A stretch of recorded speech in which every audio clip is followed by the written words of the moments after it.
Imagine for a second that you are sitting down to study. You have your notebook, your pen, and your English vocabulary list. You feel ready, but then 2 minutes later your phone vibrates. You check a notification, then you check a message, then you scroll for just a second. Suddenly 30 minutes have passed, and you haven't learned a single new word. You feel busy, but you aren't moving forward. You feel stuck. What if I told you that there is a lost ability, a literal superpower that can fix this instantly? Today, we are going to unlock your brain's true potential. Chapter 1. The definition of power. Let's start with the basics. What exactly is deep work? It sounds serious, doesn't it? Well, it is. Deep work is the ability to focus without distraction on a cognitively demanding task. In simple terms, it means working with your full 100% attention on one single thing. When you are in a state of deep work, you are not multitasking. You're not looking at social media. You're not worrying about what you will eat for dinner. Your entire mind is like a laser beam pointed at one subject, in our case, the English language. Cal Newport calls this a superpower. Why? Because in the 21st century, almost nobody can do this anymore. We have lost the ability to sit still and think. If you can reclaim this ability, you become powerful. You learn quickly. You understand complex grammar easily. You remember vocabulary that usually slips away. This is the core of our lesson today. Depth equals power. Chapter 2. The two worlds, shallow versus deep. To truly understand this, we have to look at the enemy. The enemy is what Cal Newport calls shallow work.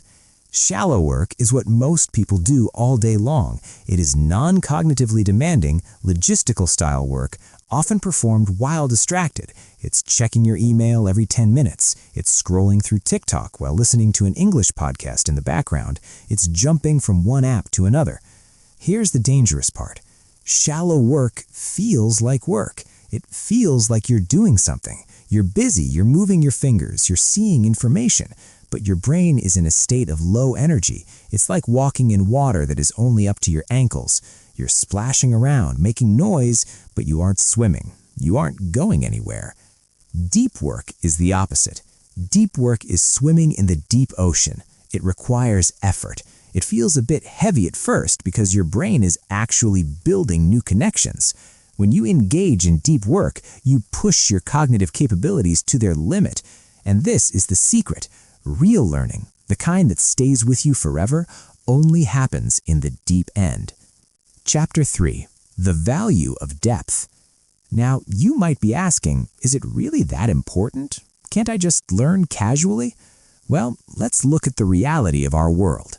We live in what is called the attention economy. Companies, apps, and advertisers are fighting a war for your eyes and your mind. They want to steal your focus because your focus is valuable.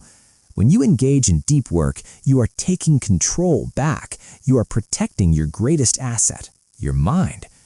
There's a biological reason why this matters.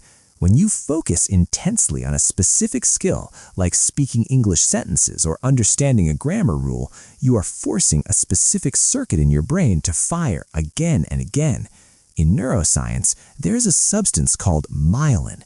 This is a layer of fatty tissue that grows around your neurons. It acts like insulation on an electrical wire. When you focus deeply, you grow more myelin, and when you have more myelin, your brain signals move faster and cleaner. This is how you achieve mastery. Shallow work does not build myelin. Distracted learning does not build myelin. Only deep, intense focus does that. So, if you want to speak English fluently and without hesitation, you need to build that neural insulation through deep work. Chapter 4. The Deep Work Hypothesis. Cal Newport proposes a hypothesis. A hypothesis is a strong idea that we believe is true. His hypothesis is this: the ability to perform deep work is becoming increasingly rare at the exact same time it is becoming increasingly valuable. Let's break that down. It's becoming rare because everyone is addicted to distraction. It's becoming valuable because the world is getting more complex. To succeed today, you need to master hard things quickly. You might see videos on YouTube with titles like How to Stop Wasting Time or similar productivity hacks. They all point to this same truth. The person who can sit down and learn a hard skill for 2 hours without checking their phone will always defeat the person who studies for 4 hours while checking their phone every 10 minutes. Let's apply this to English. Imagine 2 students. Student A listens to English audio for 20 minutes with her eyes closed, doing nothing else, visualizing the words. Student B listens to the same audio for 20 minutes while cleaning the room and checking WhatsApp. Student A is doing deep work. Student B is doing shallow work. Student A will remember the pronunciation and the rhythm. Student B will only remember the general idea. Over 1 year, Student A will become fluent. Student B will stay the same. This is the deep work hypothesis in action. It separates the winners from the dreamers. Chapter 5. Rule number 1. Work deeply. So we know what it is, and we know why it matters. Now, how do we actually do it? This brings us to rule number 1. You must create a routine to work deeply. Willpower is not enough. You cannot just say, I will focus today. Your brain is tired. It wants the easy path. It wants the dopamine hit of a new notification. You have to build a structure, a ritual. You need to have a specific time and a specific place for your English deep work. Maybe it's 7 a.m. at your kitchen table. Maybe it's 9 p.m. at your desk. It doesn't matter when, but it must be consistent. When you sit down, you must eliminate all distractions. This isn't a suggestion, it is a requirement. Turn your phone off. Put it in another room. Close all the tabs on your computer browser that aren't related to English. Creating this ritual sends a signal to your brain. It says, okay, we are entering the gym now. It is time to lift heavy weights. You might start small. Maybe you can only focus deeply for 15 minutes. That is okay. It is better to have 15 minutes of pure, intense, deep focus than 2 hours of half-hearted study. During those 15 minutes, you read every word slowly. You listen to every sound. You repeat the sentences with clear intention. You are fully present. This creates flow. Flow is that magical feeling where time seems to disappear because you are so involved in the activity. Deep work creates flow. Shallow work kills flow. By building a daily ritual, you invite this flow into your life every single day. Chapter 6. Rule number 2. Embrace boredom. This next rule is perhaps the hardest one for modern people. Rule number 2. Embrace boredom. We have trained our brains to be terrified of boredom. If we are standing in line at the grocery store for 30 seconds, we panic. We pull out our phones. If we are waiting for a friend, we scroll. We cannot stand to be alone with our own thoughts. Cal Newport argues that this constant switching from boredom to stimulation permanently damages your brain's ability to focus. If you teach your brain that every time it feels a little bit of boredom, it will get a reward like a funny video or a text message, then your brain will never allow you to go deep. When you try to study English deeply, it will get hard. You will feel a little bored. Your brain will scream, "Check the phone. This is hard. I want something fun." If you give in to that feeling every time you are in line at the store, you will also give in to it when you are studying. So you must train your ability to be bored.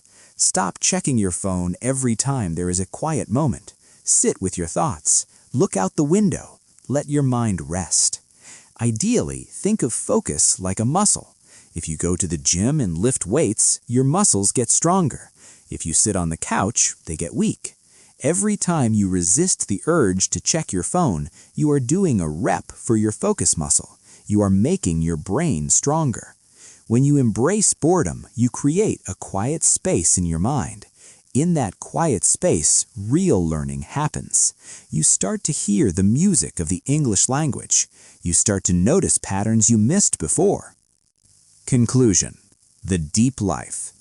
As we come to the end of this session, I want you to remember one phrase from the book. A deep life is a good life. Choosing to focus is not just about being productive or learning a language faster. It is about living a life of meaning. When you engage deeply with English, you aren't just memorizing words, you are connecting with a new culture, a new way of thinking, and a new version of yourself. It takes courage to step away from the noise. It takes courage to be the person who isn't scrolling, but is studying. But the rewards are incredible. You will build a calm confidence. You will see progress that you can actually feel. So, my challenge to you is this. Starting tomorrow, schedule 20 minutes of deep work. No phone, no distractions, just you and the language. Embrace the difficulty, embrace the boredom, and watch how your English begins to glow. If you found value in this deep dive into focus and learning, please let me know by hitting that like button. It tells YouTube that this kind of content matters. And for more insights on mastering English through powerful mindset shifts, make sure to subscribe to my channel, English Glow. Thank you for focusing with me today. Keep going deep, and I will see you in the next video.